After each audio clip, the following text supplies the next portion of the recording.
A better team, we play better, we understand the game better. I think we are more confident. We reached that final confident that we could win because we were doing well in Europe. But in this moment, we play with a different confidence. We manage better the moments of the game. But if you remember that game, they have that shot on the goal, they won the game. So I expect a different game, that we can play better, but also to have a little bit luck to help us to win the game. To kick off the weekend's action, it's Tottenham Hotspur against Manchester United. What a game. Yeah, great game, because you just don't know what to expect. That's the thing. You can say that United are better, and they are, for sure. They have corrected some of the mistakes or the issues or the fragilities that they had last season, for sure. But how good are they really? I don't think you know. Yeah, okay, you win away at Liverpool, but it's still not, I think, the level that Amorim would want them to be. And for Spurs, their home form has been so bad that I don't know how they're going to play. I don't know who can carry this team at all. They lack creativity, especially at home when they have the ball. So this should be really good fun to watch, especially if you're neutral. Yeah, repeats of the Europa League final. And we know Spurs had a great time against Manchester United last season, right? Well, they certainly did. Your stat, 4 games, 1-4. I won't take the credit for that. But it's difficult to use that because under Thomas Frank, they're a different team. Okay. I'm with you, Jules. Both sides are just so unpredictable. And I don't know, Spurs, I feel there's sort of this undertone there. You know, we've seen players unhappy at full time. The Chelsea game felt they were so poor. Sort of the weeks before that against Newcastle, they lose 2-0. That game they weren't as poor, but you've probably gone off that thinking, well, it's a painful defeat. So I'm still a little unsure of what we're seeing from Spurs, and I think maybe Thomas Frank is still trying to address some smaller issues. I think he's fairly settled in his back four, but further up the pitch, I'm not sure about Simons. I'm not sure. Kudus, that is the main concern, isn't it? Because they've had the second fewest shots in the Premier League, and as Rachel mentioned, they were poor against Spurs, especially going forward. Their top scorer is a centre back. Yeah, Mickey van der Ven with 3 goals. Same in the Champions League, he's got 3 as well. The expected goals against Chelsea at 0.05 at home is unacceptable. I don't care. You can play against the greatest team in the history. You're not trying. Don't tell me. And you should have lost 4-0 easily that game if Vicario doesn't make some great saves.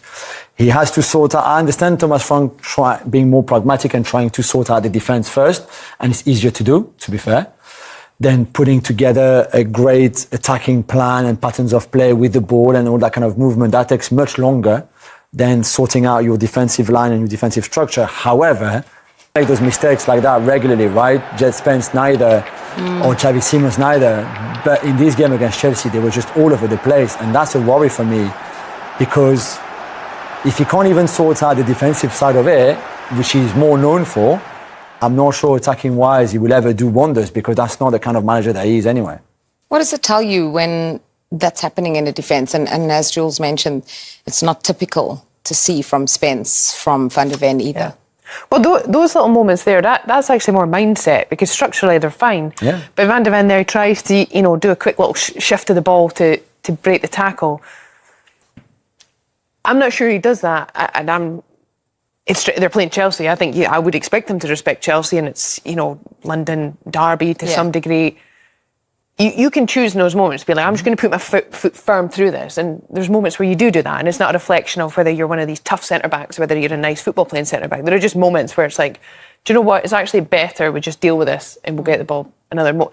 That's more of like a mindset, going into the game. And I think those are mistakes that you got to cut them out altogether, because in the Premier League, teams will take those chances. Any Premier League team, even teams at the bottom will score those chances if you give them.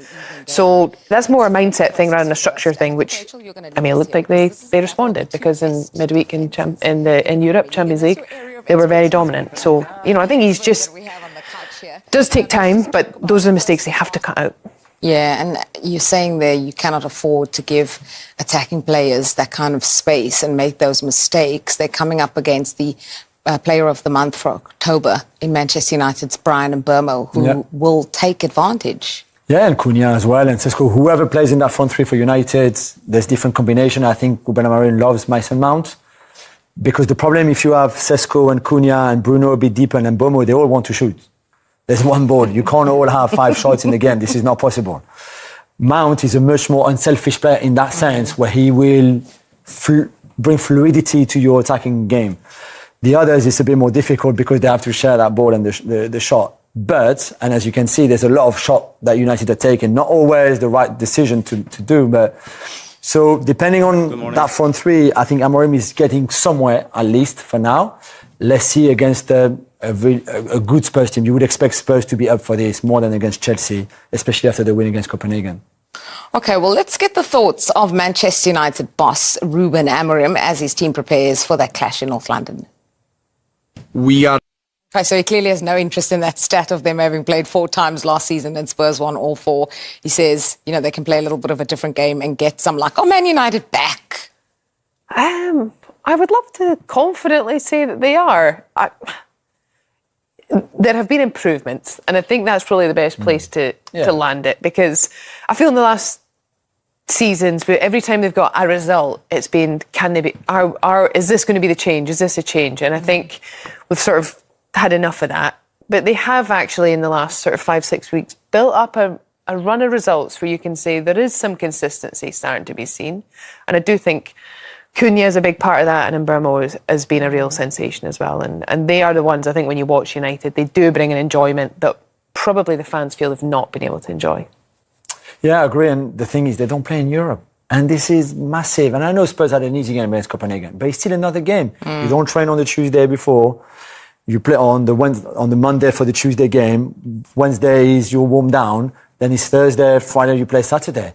They had the whole week to prepare tactically, physically, mentally for every game. And this counts. And Arsenal should count. Because everybody else is playing in Europe, even Crystal Palace. There's so many English teams in Europe, you can't count them anymore.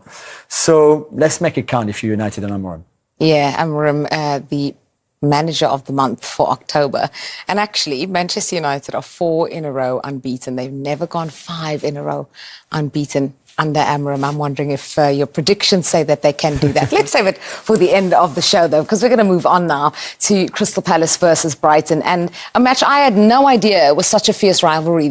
Welcome back to Premier League Friday. This weekend's action kicks off tomorrow lunchtime with Tottenham against Manchester United, the clubs that finished 17th and 15th respectively last season. But a win for either of them will see them go second.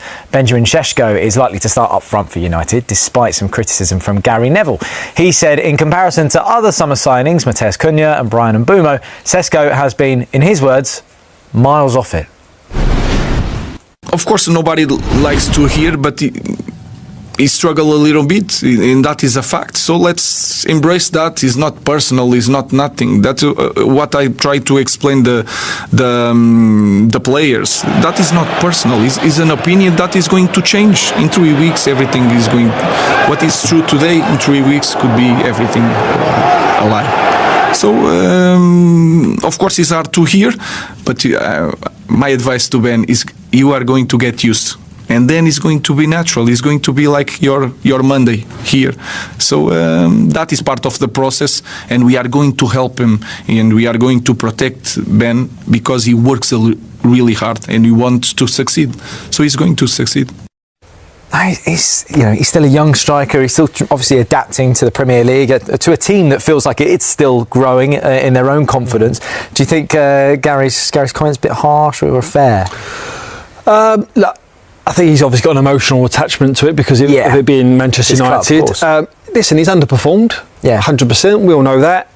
It takes time. We've been in dressing rooms before when players, let alone players coming from abroad, even players that move up and down his own country, it takes time to set into a new environment, a new culture. We don't know if there's family involved, who he's had to bring over. The price tag as well.